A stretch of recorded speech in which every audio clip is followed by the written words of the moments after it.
thank you so much for being my guest today. I am thrilled to have this conversation and having you be the first person that I interview in the new year. I've been looking forward to this for weeks already. So thank you so much, and Happy New Year to you and everybody else. It's going to be a fantastic, fabulous 2024, we hope.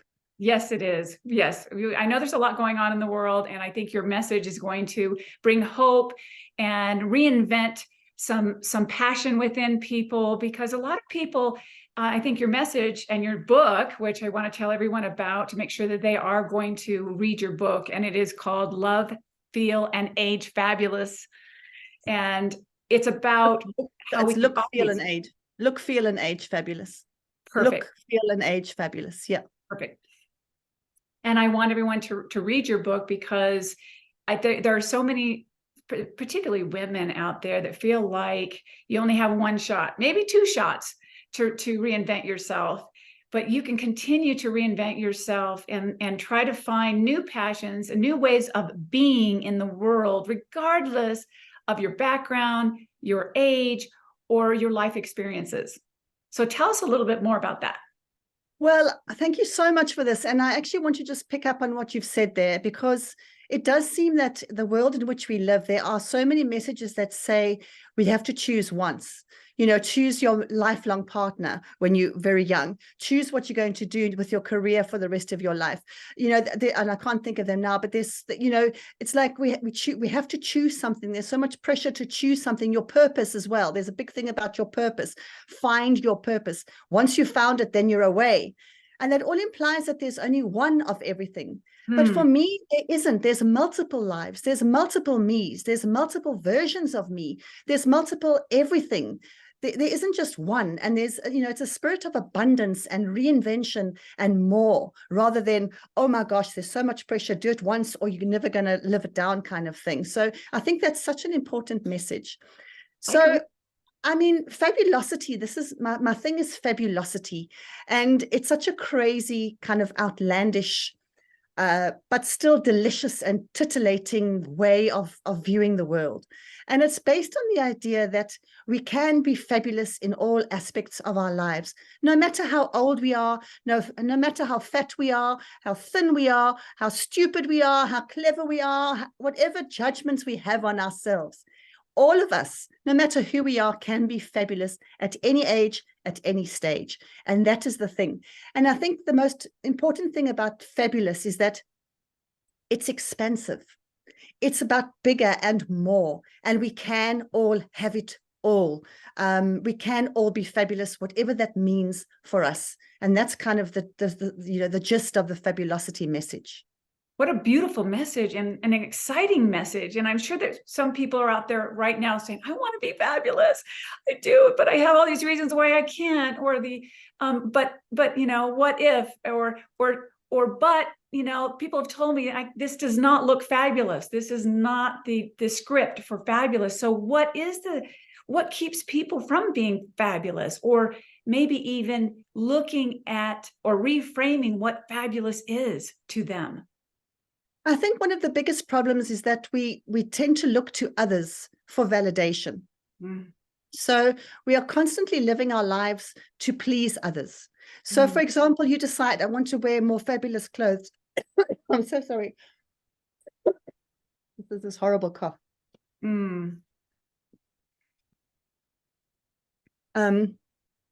So we look for external validation. So for example, we think, I want to change my style. What should I wear that's more fabulous? The first thing we'll look at is perhaps somebody who tells us what colors we should be wearing to flatter our skin or flatter our eyes or that sort of thing. That's about what's palatable and satisfactory to other people. We don't say, what colors do I love? What colors do I want to wear? Doesn't matter what anybody else thinks. And that's kind of a starting point. So if other people say that we are okay, we tend to feel okay. Sorry. No worries.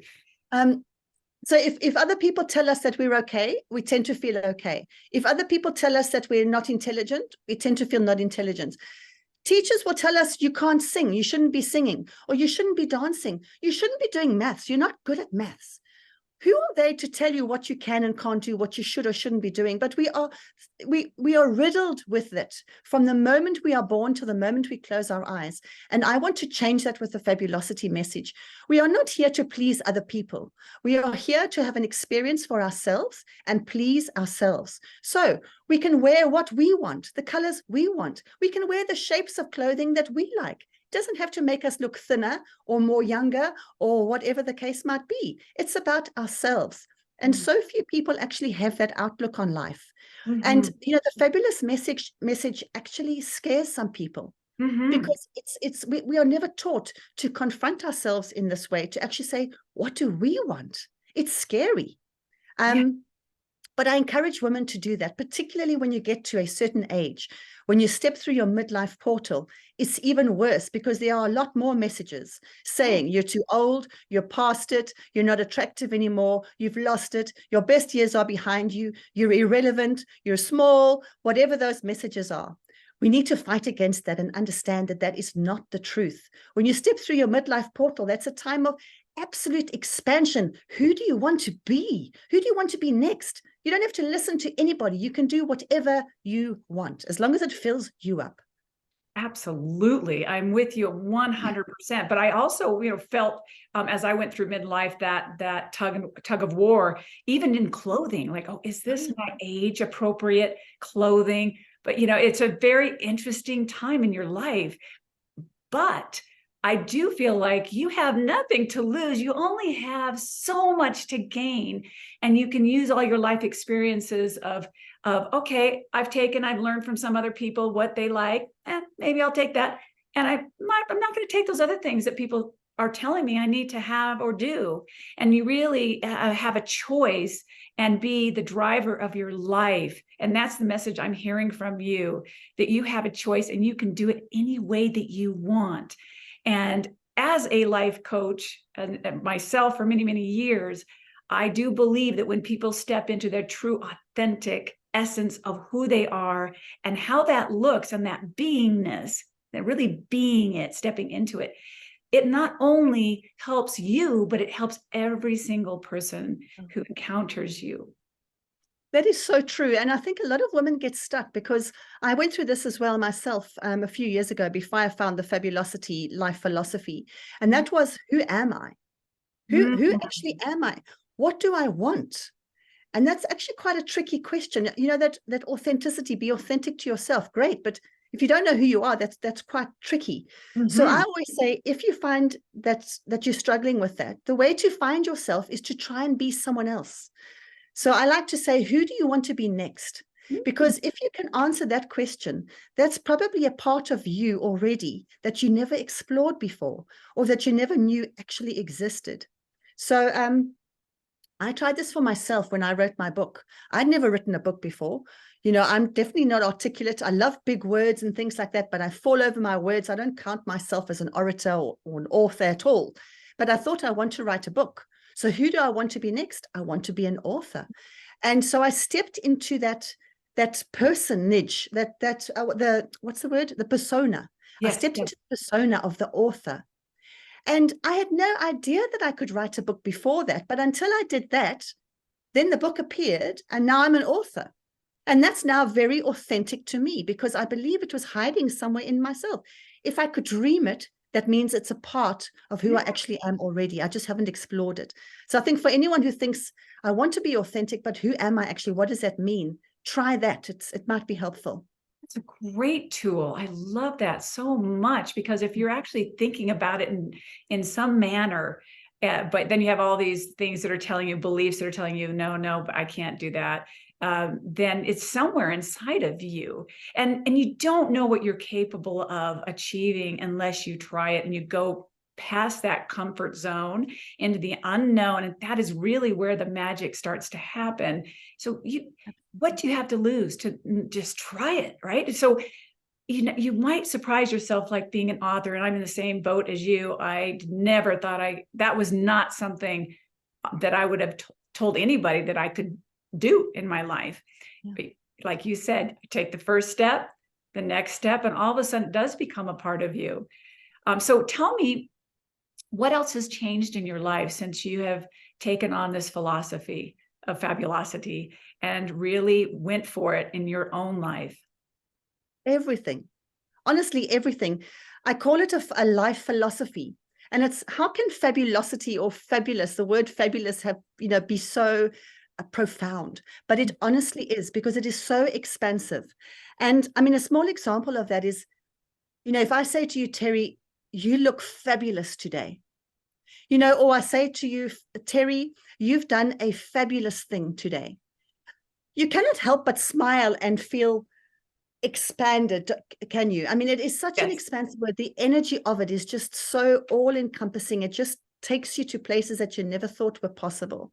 And so that's how it happened for me. My love for the word fabulous, I always loved the energy of it. And then when it sort of, a long story later, it became a life philosophy. And since then, everything is fabulous, because it's a life philosophy. It's, I think that whatever happens to me is fabulous. There's no good, there's no bad, there's no success, and there's no failure. Everything is just fabulous. And what that's allowed me to do is actually live my life as an experiment.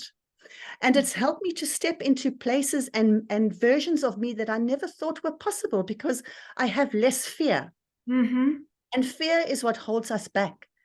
And another thing that, a lot of women suffer from, and I suffered from it as well before Fabulous, was I was waiting to be confident. I was waiting to feel confident. And I tell you, if I had waited for confidence, I would never have achieved a damn thing, because confidence doesn't just come. What you need instead of confidence is courage, because courage is where the magic happens. So I had to have courage to become an author. I had to have courage to become a podcaster. But it's got me a lot further than saying, oh, am I confident to be an author? No, I didn't have any confidence in being an author. I had no confidence in being a podcaster. I had no idea where to start. But the courage got me going from one step to the next step to the next step. And the idea of, oh my God, this is fabulous. What am I learning today? Oh, it's fabulous. Oh, well, I have no idea what to do next. Isn't that fabulous? I mean, it changes everything, just to understand that everything you do, good or bad, your past is fabulous. The future is fabulous. All the bad aspects of yourself, bad, fabulous. All the good aspects, fabulous. Everything is fabulous. And then it changes everything. Yeah, it's like a self-fulfilling prophecy, and it's a mindset when you say that to everything. And what I'm hearing from you is everything that comes in, it doesn't matter if it's a challenge or in a day, or there's been something that happens, a problem, you're still looking at it, this is fabulous. And the word fabulous does seem limitless to me. When you say that, I feel like fabulous goes out into the ethers of possibilities. So, okay, you're faced with a problem or you have a rough day. Still look at it as fabulous. What can you learn from it? Yes. How lucky am I? How lucky am I to have been in this situation? How lucky am I to be faced with this problem? I'm in the game. And the game is where it is. That's where all the action is. That's where the fun is. And, a very good friend of mine, a very, very wise man, he said, he's very controversial, but he said, thank goodness that Eve ate the apple in the Garden of Eden. Because who wants to live in paradise? How boring. Can you imagine living day in and day out in paradise? Thank heaven she ate that apple. Otherwise, we would be in hell, the heaven of hell, or the hell of heaven. Exactly. I mean, it's if the problems or the challenges that we have in life really give us an opportunity to make life interesting, and we can learn and grow. How else are we going to learn and grow? And I love your concept of the self-esteem.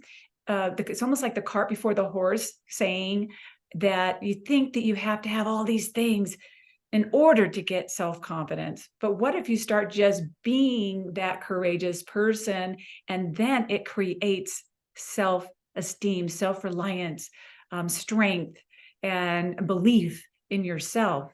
But a lot of people think you have to have these things first in order for that to happen. And what you're doing is you're saying, I have an intention every single moment, every day, that things are fabulous.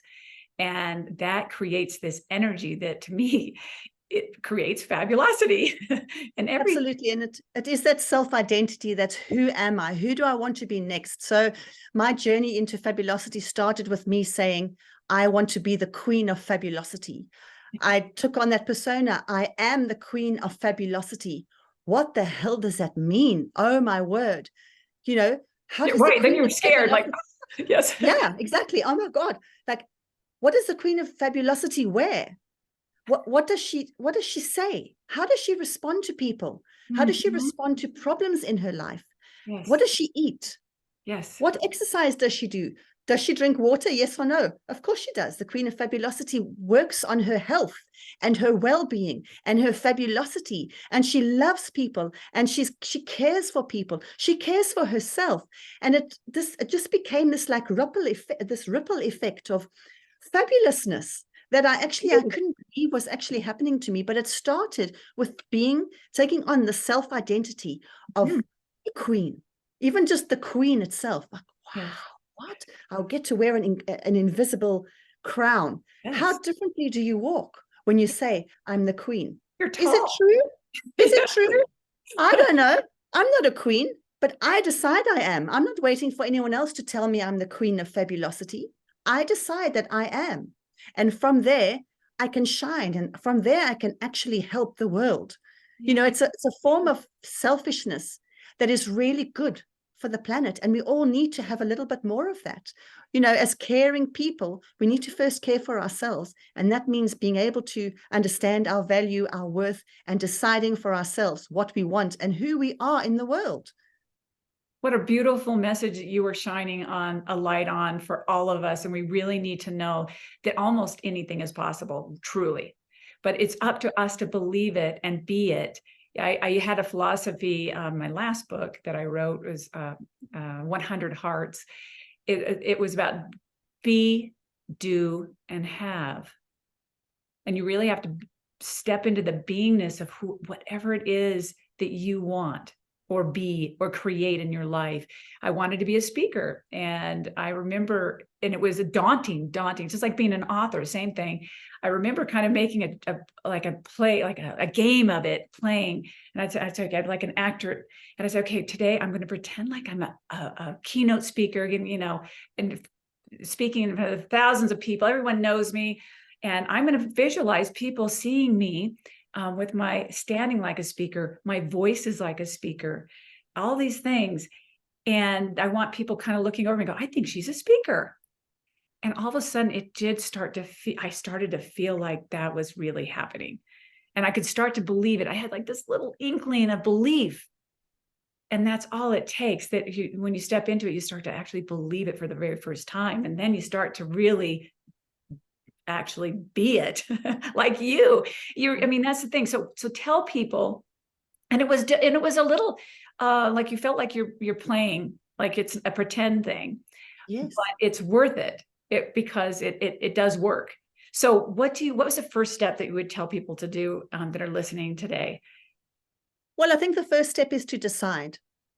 And there's maybe a few decisions that you need to make. The first thing is to decide, who do you want to be next? Do you want to be fabulous? You've got to decide what it is you actually want. That's the first step, because if you don't know what you want or who you want to be, you can't really go anywhere. So decide, who do you want to be next? That's the first starting point. Yes.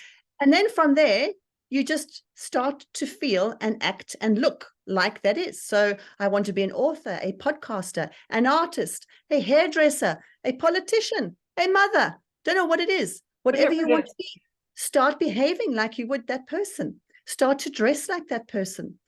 Start to use the words that person would use. And it's amazing how that actually just escalates and it becomes possible. But that's the starting point. So exciting, isn't it? So It is exciting. so exciting. Yeah, Exciting. absolutely. Yes. And so there's also a lot of tools that you have in your book. And please tell everyone, we'll make sure we'll have this listed for everyone to download. You have it on audio, and also where else can they find your book? If they go to my website, they can find it there, or just on Amazon if they look for my name. Okay. I've got the book in, yeah, as you say, audiobook, paperback, hardback, all the different versions. Perfect. I'll make sure everyone has that with our interview today. And also, do you do coaching? Do you help people one-on-one to start this fabulous life or whatever life they want to live? I do. And the first, I do. So I love working one-on-one with women. But, Good. you know, in my book, my book is titled Look, Feel, and Age Fabulous for Intrepid Women. And it's very important that So good. intrepid women, because the fabulous message is quite scary for a lot of people. And so you need to be in a place in your life where you actually want the expansion and you feel that I'm ready for the next step. So you have to be a little bit intrepid. And I always ask women, are you fabulous? And if you're not able to say, I am fabulous, then you're not ready for the fabulous message. So if you are ready for fabulous and you are intrepid, then I'd love to work with you one-on-one. Otherwise, I also do a lot of free content on my social media. You can read my book and you can enter Fabulosity that way. But And I love it. And you're on all the social media platforms. And also you have your podcast, and the name of your podcast is the same.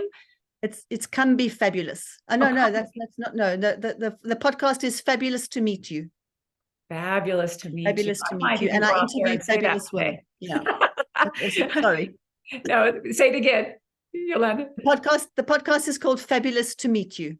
Wonderful. Well, Yolanda, it's not by accident that we met, and it has been fabulous to meet you. And you have brought more fabulous thinking and energy into my own life. Even after I met you, I realized that I was emailing people with the word fabulous. I would describe it as fabulous in my life.